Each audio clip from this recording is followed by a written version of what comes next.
अस्सलामु अलैकुम वरहमतुल्लाहि वबरकातुहू नहमदुहु व नुसल्ली अला रसूलिहिल करीम अम्मा बाद। मुअज़्ज़ज़ सामईन, अभी आपने अहमदाबाद गुजरात की एक मुसलमान खातून जिसका नाम आयशा था, उसके बारे में बहुत वीडियो वायरल हो रही है कि साबरमती नदी में उसने कूद करके खुदकुशी कर ली। उसके कुछ अपने घरेलू मसाइल थे, उसके शौहर से कुछ मुकदमे वगैरह चल रहे थे, जहेज की डिमांड की गई थी, उसके ऊपर मुकदमा वगैरह भी किया गया और इस तरह से वो हालात से मजबूर होकर उसने ये गलत कदम उठाया। गलत इसलिए कि इस्लाम में इसको गलत कहा गया है, हराम कहा गया है। अल्लाह रब्बुल आलमीन ने कुरान मजीद सूरह बकरा आयत नंबर 195 में भी इरशाद फरमाया कि अपने आप को हलाकत में न डालो। प्यारे नबी मोहम्मद रसूलुल्लाह सल्लल्लाहु अलैहि वसल्लम ने फरमाया है, हदीस में आता है कि जो अपने आप को अगर किसी चाकू से, किसी छुरी से अगर कत्ल करता है तो क़यामत के दिन अल्लाह ताला उसे जहन्नम में उसी चाकू या छुरी से कत्ल करने की सजा देगा। वो बार बार अपने को कत्ल करेगा और बार बार उस दर्द से वो दो चार होता रहेगा और यही उसका अज़ाब का सिलसिला चलता रहेगा। उसी हदीस में आगे कहा गया कि अगर किसी ने जहर से अपने आप को खुदकुशी की, जहर से अपने आप को मारा, तो जहन्नम उसको वही जहर दिया जाएगा जिसको वो पिएगा या इस्तेमाल करेगा और फिर वो उसी तरह से तड़प तड़प के, जैसे उसने दुनिया में जान दी, दुनिया में उसने जैसे दम तोड़ा होगा, उसी तरह से उसको वहां भी अजाब जहर से दिया जाएगा। अगर किसी ने कोई ऊंचाई से अगर कोई कूद करके मरा होगा, छलांग लगा दी हो, कूद गया हो और उसने अपने आप को खुदकुशी करके मार दिया हो, तो उसको फिर उसी तरह से वो जहन्नम की बुलंदियों से गहराई की तरफ गिराया जाएगा और वहां पर उसी से उसको अजाब दिया जाएगा और ये सिलसिला चलता रहेगा। मेरे भाई, मेरी बहनों, इस्लाम ने जिस चीज को हराम करार दिया है उसमें भी हमारा और आपका फायदा है और हमें कभी भी ऐसा कायराना हरकत, कायराना कदम, बुज़दिलाना कदम कभी नहीं उठाना चाहिए। ये कुछ हमारे माशरे के लोगों की, माँ बाप की तरबियत का भी असर होता है, जो अपने बच्चों को, अपने औलाद को तरबियत नहीं दे पाते हैं शायद, जिसकी वजह से उनकी औलाद घबरा करके इन हालात में ये ऐसा कदम उठा बैठती है जो उसे नहीं उठाना चाहिए। मेरा नाम खुर्शीद मोहम्मदी है। बहुत छोटा सा इस्लामिक रिसर्च एंड दावा सेंटर ट्रस्ट का मैं फाउंडर भी हूं और चेयरमैन भी हूं। मिर्जापुर यूपी उत्तर प्रदेश का एक जिला जो इलाहाबाद और बनारस के बीच का है, वहां का मैं रहने वाला हूं। अल्हम्दुलिल्लाह, अल्लाह की तौफीक से अल्लाह ताला ने मुझे 15+1 यानी 16 बच्चे दिए, 8 बेटे और 8 बेटियां। मेरी भी एक 4 बेटियों की शादी हो चुकी है अल्हम्दुलिल्लाह, 5 बेटों की शादी हो चुकी, निकाह हो चुका अल्हम्दुलिल्लाह। लेकिन मेरी सबसे बड़ी बेटी जिसका नाम फातिमा, जो इस वक्त तकरीबन 32 साल की है, उसकी भी शादी मैंने की आज से तकरीबन 12-13 साल पहले, सन 2007 में, बल्कि 13-14 साल पहले। तो हमारे साथ भी ऐसा हादसा हो गया कि 1 साल के बाद सन 2008 में मेरी बेटी को एक बेटी पैदा हुई जिसका नाम रुकैया रखा गया। तो उसके घर वालों ने, ससुराल वालों ने, उसके यहां तक उसके शौहर ने कहा कि बेटी पैदा हुई, बेटा नहीं पैदा हुआ, मेरी नाक नीचे हो गई। कभी धूप में अगर बेटी पड़ी रहती तो अपना तो धूप से साए में हो जाता और कहता कि ये बेटी को नहीं हटाता, बोलता मरती भी नहीं कि मेरा पीछा छोड़े। और इस तरह से कह करके मेरी बच्ची को कितनी तकलीफ पहुंचाई जाती रही। बेटी के पैदा होने के बाद, जबकि मैंने अपने घर पे रख करके उसको 4-5 की जब महीने की उसके पेट में बच्ची थी, जब से मैंने अपने घर पे रख करके उसको वहीं पे अल्हम्दुलिल्लाह यहीं पे उसका डिलीवरी वगैरह सब करा करके और उसके बाद तब भेजा था। उसके बाद भी उसके खाने पीने पर तवज्जो नहीं दी गई और बखीली और कंजूसी तो इस कदर की पूछे न। तकरीबन 50 किलो वजन की मेरी बच्ची गई थी जब, और फिर जब बाद में हम लोगों ने देखा तो तकरीबन 20 किलो वजन हो गया था। उसको इलाज के लिए अगर ले जाना पड़े, घर की सीढ़ियों से उतारना पड़े, तो गोद में लेकर के उतारना पड़ता था। अपनी छोटी सी बच्ची को रुकैया जब हाथ में यूं पड़ के अगर लेती तो उसका हाथ जो है यूं यूं यूं यूं हिलने लगता था, संभाल नहीं पाती थी। इतनी बड़ी फैमिली, इतना बड़ा खर्च और उस पर से ये दिक्कत।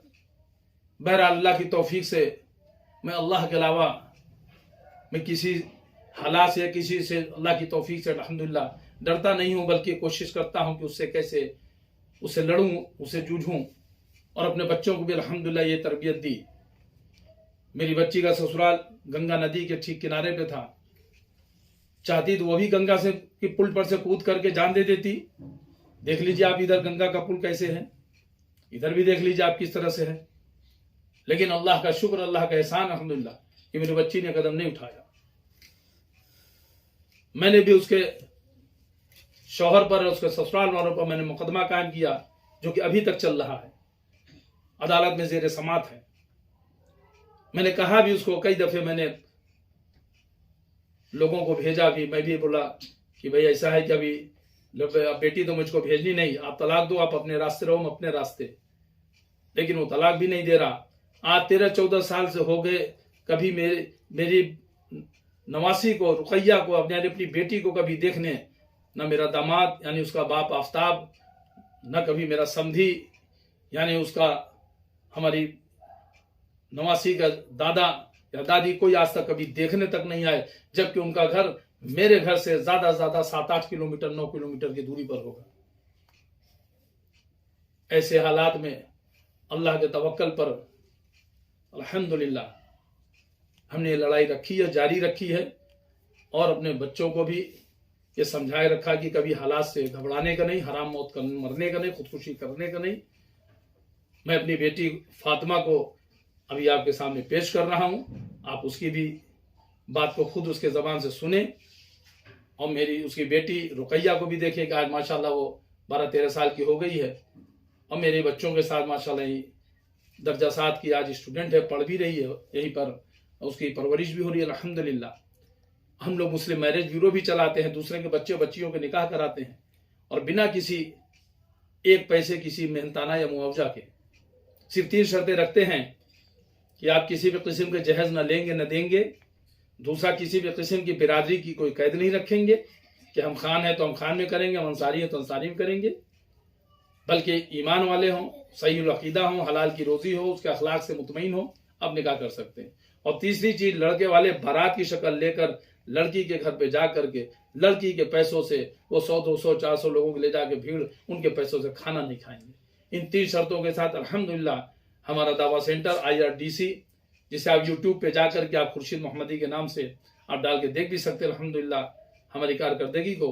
तो अल्हम्दुलिल्लाह किस तरह के बच्चों को हम लोग खुद भी निकाह कराते रहते हैं अल्लाह की तौफीक से।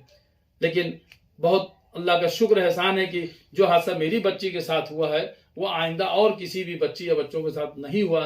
ये अल्लाह का शुक्र एहसान है कि किसी और का अगर होता तो मुझे कितना सुनने को मिलता कि देखिए आपकी वजह से मेरी बच्ची की जिंदगी बर्बाद हो गई। अल्लाह ताला ने इस मुसीबत में या ये तकलीफ हमें देना था, तो अल्लाह रब्बुल आलमीन का ये शुक्र एहसान है कि दूसरे किसी की बच्ची से हमें बचाया। अल्लाह ताला से दुआ करता हूँ कि अल्लाह ताला हमारे किसी भी मुसलमान भाई बहनों को, बच्चियों को, बच्चों को कभी भी खुदकशी करने की अल्लाह ताला कभी तौफीक न दे। इन सबको हिदायत दे, तौफीक ये दे कि अपने किसी भी हालात से जूझें, उससे लड़ना सीखें, सब्र तहम्मुल से डटे रहें, हालात का जो है हालात से लड़ें और अल्लाह पर तवक्कल करें। अल्लाह ताला से दुआ है कि अल्लाह ताला हम सबको कहने सुनने से ज्यादा अमल करने की तौफीक अता फरमा। आमीन या रब्बल आमीन। अस्सलामु अलैकुम व रहमतुल्लाहि व बरकातहू। अस्सलामु अलैकुम व रहमतुल्लाहि व बरकातहू। मेरा नाम फातिमा बिन्त खुर्शीद मोहम्मदी और मेरी उम्र 32 साल है। मैं मिर्ज़ापुर यूपी की रहने वाली हूँ। मेरी शादी आफ्ताब सन 2007 में हुई थी और मुझे एक बेटी भी पैदा हुई सन 2008 में। अब वो 13 साल की हो गई है। बेटी होने पर मुझे ससुराल में ताना मिलता था कि बेटा क्यों नहीं हुआ, और मेरा शौहर बेटी के मर जाने की बद्दुआ करता था, और ससुराल में दहेज को लेकर ताने मिलते थे। खाने पीने में, दवा दर्पण कराने में बहुत ही ज्यादा कंजूसी करते थे। धीरे धीरे मुझे टीबी हो गया और मेरा वजन, जब मेरी शादी हुई तो मेरा वजन 50 किलो था, अब मेरा वजन 20 किलो का हो गया। तब मेरे अम्मी अब्बू मुझे घर ले आए, चंदा कर करके और अच्छे से अच्छा इलाज कराया। मेरा इलाज अभी तक चल रहा है। 13 साल से मैं अपने अम्मी अब्बू के साथ ही रहती हूँ। मेरी बेटी भी मेरे साथ रहती है, अब वो साथ में पढ़ रही है। इसका नाम रुकैया है। और मेरे अम्मी अब्बू माशाअल्लाह बहुत अच्छे हैं। मेरा ससुराल गंगा पार नदी किनारे पर था। गंगा पार नदी किनारे पर था। मैं चाहती तो मैं कूद कर जान दे सकती थी, लेकिन इस्लाम में खुदकुशी करना हराम है, इसलिए मैंने ऐसा सोचा भी नहीं। और मेरे अब्बू अम्मी ने ऐसी तरबियत भी नहीं दी कि इस्लाम में हटकर मैं सोच सकती। मेरे अब्बू ने मुझे हालात से लड़ना सिखाया और फिर मैंने अपने शौहर हफ्ता और ससुराल वालों का मुकदमा दर्ज कराया। मेरा शौहर जेल भी गया और केस भी अब तक चल रहा है। अल्लाह ताला से दुआ है कि किसी लड़की को ऐसा शौहर और ससुराल ना मिले। मेरे अम्मी अब्बू की तरह माँ बाप हर बेटी को मिले। कभी भी कोई बेटी खुदकुशी करने की सोचे भी ना। आखिर में मेरी ये गुजारिश है, जैसा कि ये आयशा ने जो खुदकुशी की है, अल्लाह ताला किसी भी बहन बेटी को ऐसा खुदकुशी करने का ना, इसलिए इस्लाम में इसको हराम फरमाया है।